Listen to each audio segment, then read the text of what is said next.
In Genesis 36, we are introduced to the genealogy of Esau, a detailed account that connects us to the generations that came after him, showing his importance in the biblical and historical narrative.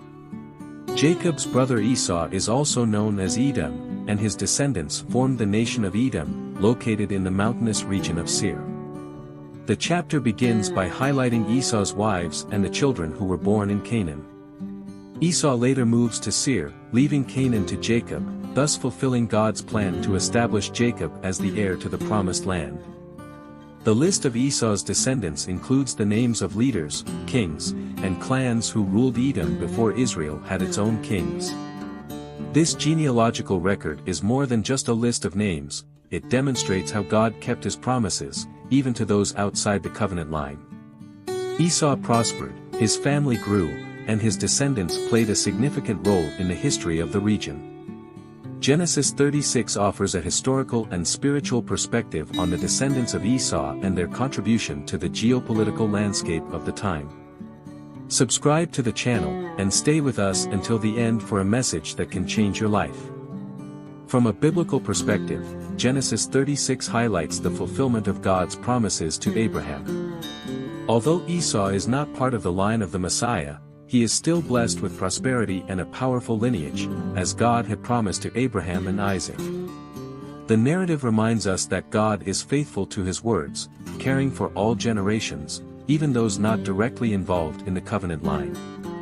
The chapter also underscores the importance of nations that arise outside the line of Israel, as Edom and its descendants became neighbors and, at times, rivals of Israel.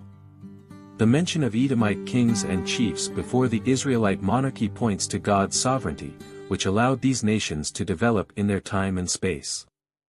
This genealogy also reflects God's care in recording the history of all nations, showing that each people has a role in the grand narrative of humanity. The account of the formation of the nation of Edom in Genesis 36 aligns with what we know about the region of Seir and the Edomites, a historically documented people. Seir, located in southeastern Israel, was a mountainous region inhabited by Edomites and their ancestors. Archaeological excavations at sites such as Bozrah and Petra reveal evidence of fortified cities and a well-established culture in the region. Ancient records indicate that the Edomites were known for their mining and trading skills, especially in copper, which was mined in the Timnah Valley.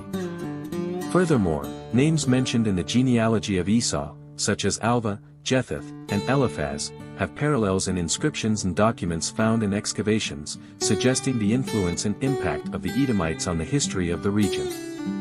The mention of kings before Israel highlights that Edom had an advanced system of governance for its time, being a politically organized and economically significant nation. Scholars often look to Genesis 36 to understand the complex relationships between Israel and Edom. Esau, who represents Edom, and Jacob, who represents Israel, are key figures in a dynamic that will resonate throughout the Bible.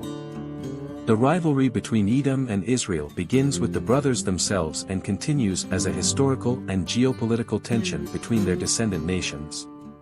The Edomite genealogy is studied as a reflection of the wealth and prosperity that Esau achieved, contrasted with the more difficult but spiritually significant journey of Jacob. Furthermore, the inclusion of Edomite chieftains and kings is seen as a sign that, although Esau sold his birthright, he was still greatly blessed by God. The presence of Edomite leaders before the Israelite kings is seen as a way to show that God allowed Edom to prosper, even outside the central divine covenant.